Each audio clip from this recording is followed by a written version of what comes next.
The Las Vegas Raiders are 2-5 through 7 games, and after an offseason in which they traded for star receiver Davante Adams and signed Chandler Jones, their season has went anything but according to plan.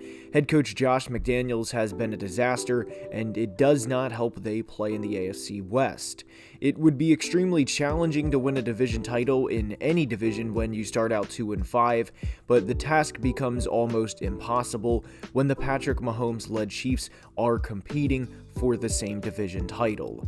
The loss that occurred on Sunday to the New Orleans Saints is one of the lowest for the franchise, not just in recent memory, but perhaps franchise history. They were shut out on the road by a team without their number one corner in Marshawn Lattimore, and they didn't run their first play in Saints territory until there were 2 minutes left in the fourth quarter. On top of it, Carr threw truly one of the worst interceptions a quarterback will throw at the NFL level within this game. The Raiders need to blow it up. This is a very, very low point in the Raiders franchise, and there is a lot to dive into, and I mean a lot to dive into in today's video, and without further ado, let's begin. The Raiders' loss to the Saints in Week 8 was as ugly as a loss can get. I didn't understand a lot of the play calling, and perhaps what can summarize this loss up best was a 3rd and 1 jet sweep to Davante Adams early in the second quarter. I think Davante Adams is one of the best receivers in the NFL, and that's not exactly a hot take, but as simple as this sounds, why would you take the ball out of Josh Jacobs' hands in this situation to put it into a receiver's hands who never ran the ball during his time in Green Bay and had 2 carries on the year for a combined 0 yards? And the never ran the ball comment in Green Bay is not an exaggeration. He didn't run the ball 3 times in 2015 or 2016 or whenever. He literally had 0 carries during his time with the Packers. And this isn't disrespectful towards Tay, but he's not a Tyreek Hill with the ball in his hands or a Jalen Waddle or whoever. He's just not that type of player, and I don't understand why you would take the ball out of Josh Jacobs' hands, who's been having a hell of a season, by the way, to put it in Davante Adams' hands with a 3rd and short on the line. The immediate next play was a 4th and 2, and the Raiders faked a punt and lost yards on that, and in RIP Billy Mays fashion. But wait, there's more. They had a chop block on this play and went from a 3rd and 1 on their 46 to the Saints having the ball on the Raiders' 27-yard line in a span of 2 plays. The Saints eventually got a field goal out of this, and this was in a lot of ways the Raiders handing them 3 free points. And I understand Raiders fans being upset with how the whole team played on Sunday, including the defense, but anytime you are forced to go out there with the ball already on your 27-yard line, the best case scenario is to bend and not break, so I do credit the Raiders defense in this situation. However, the next drive was arguably even worse, as they had a 3rd and 2 on their own 30-yard line, and they opted to throw the ball. This was truly one of the worst interceptions I've seen in a long time, and I don't say that lightly. Watch Carr's eyes as he wants to go to Tay in a short yardage situation. I don't blame him for that being his first read, nor would anyone. He quickly realizes with Tyrann Mathieu helping out rookie corner Alontae Taylor, he's double covered and has to move on to his next read. And what's awful about this is Carr doesn't even read the defense. He knows about where Hunter Renfrow will be on the deep cross and fires away without looking to see what or where the coverage is. And on a day where the Raiders did very little right, the throw was directly into triple coverage, and not surprisingly, it was an interception. And this was about as careless and reckless of an interception as you'll see at the NFL level. There's no excuse for this. There's no excuse if a 23-year-old Trevor Lawrence or Zach Wilson does this, let alone a player who has thrown nearly 5,000 NFL passes and a player who is in his 9th NFL season does this. The Saints didn't mess around on the ensuing drive and went down and scored a touchdown to make it 17-0 with 7 minutes left in the second quarter. As you can see, Carr's passing chart from Week 8 was not good, and Carr finished 1 of 9 when throwing the ball 10-plus yards down the field for just 14 yards, along with an interception in there. I understand that Darren Waller was out, but injuries are a part of the game, and for Josh McDaniels, a supposed offensive guru, this is a game you have to get your guys the ball and scheme them open. The Saints were also dealing with a major player in their secondary out in all-pro corner Marshawn Lattimore, and Hunter Renfrow and Davante Adams combined on Sunday had 2 catches for 9 yards on 7 targets.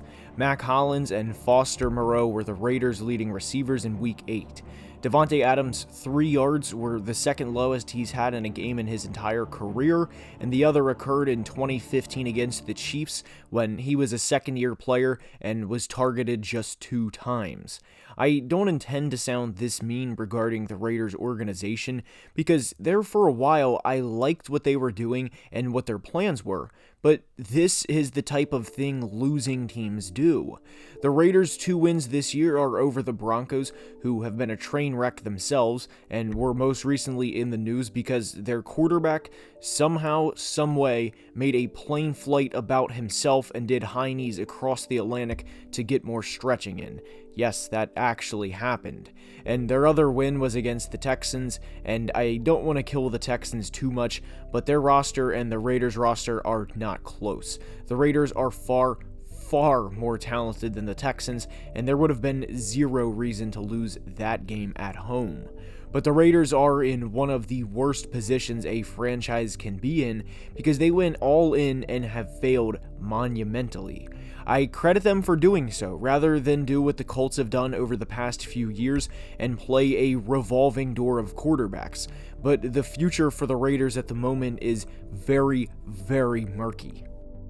The Week 8 loss to the Saints is a type of game coaches get fired over. To play that bad and to have that embarrassing of a performance usually means someone is gone. But should they really fire Josh McDaniels 7 games into his coaching tenure with them? This is a tricky subject because, full disclosure, I don't think he is the long-term answer, but I also don't think the immediate answer should be to fire a head coach 7 games in because they've had a multitude of things not go their way. This is also a tricky subject because we live in a digital world where people want results faster than they ever have before. And what also factors into this is if the Raiders were to fire Josh because of a bad start, there's a lot of questions that would be asked. The first, of course, is who would be brought in to replace him, and who would want that job knowing they have to relocate their families, and if they get off to a bad start in 2023, they could have to, yet again, relocate their families 6 or 7 months into the job. So this isn't as simple as Josh is poof, bye, see you later, thanks for nothing. And full disclosure, I wasn't a fan of the McDaniels hire to begin with, and I don't think he is going to lead the Raiders to success in the long run, but I would worry about the precedent that would set for any potential candidates in the future. Blow it up were the words on the thumbnail of the video today, and I do think the Raiders should blow the roster up and let general manager Dave Ziegler and head coach Josh McDaniels pick a quarterback of the future this offseason. Currently, they are slotted to pick 6th in the draft, and they play Jacksonville and Indy in the following 2 weeks, both of which I think the Raiders will win. But after that, I don't know how many of these games they are going to win based on how they've played in their first 7. I do think the Raiders' 2022 season is very much done in the sense of making the postseason, which was what they set out to do when they traded for Davante Adams and they signed Chandler Jones. But their rebuild, if that is indeed the route they choose this offseason, is not going to be easy. I don't think Derek Carr will be a Raider in 2023, but the thing that genuinely stinks for Las Vegas is playing in the same division for at least the next 10 years as Patrick Mahomes, and to a slightly lesser degree Justin Herbert. Waking up and knowing this is what you're going up against for the next 10 years, and that neither of them are going anywhere, especially Mahomes, is brutal. That also doesn't mean the Raiders or Broncos, for that matter, depending on how their season plays out, can just kick the can 10 years and wait for their opportunity to compete. But at the moment, the Raiders are not going to beat the Chiefs when it matters most. And to be fair to Las Vegas, Not a lot of teams are either, and there's a reason why they went to 4 straight AFC Championship games with a very good chance to make it 5 straight. But Derek Carr is not the long-term answer.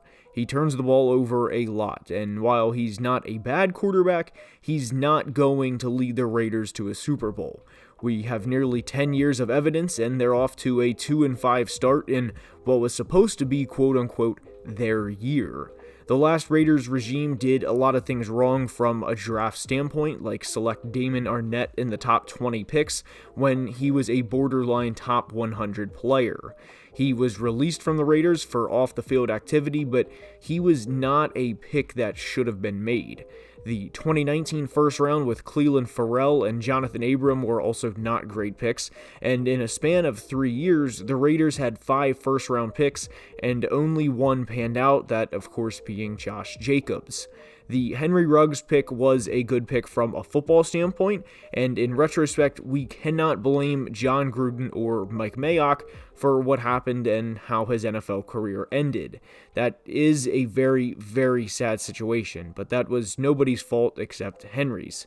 But the Alex Leatherwood pick in 2021 was not good, and he was flat out released before this season started, as a former first-round pick. This team has had multiple chances to get picks right, and they chose Leatherwood over Christian Darrisaw, who is having a great second year for the Minnesota Vikings. They have had multiple chances to get this right, and instead of trading multiple picks for whoever, it is time they start over and dump the glass out. If a Super Bowl championship would mean the glass is full, this team isn't close to filling the glass the rest of the way. Dump the glass out and start over in 2023. That's all I have for today's video. I hope you enjoyed. If you did, please like the video and subscribe to the channel, as it would mean the world. Let me know what you think in the comments, and until next time, please be safe and have a great day. Love you guys.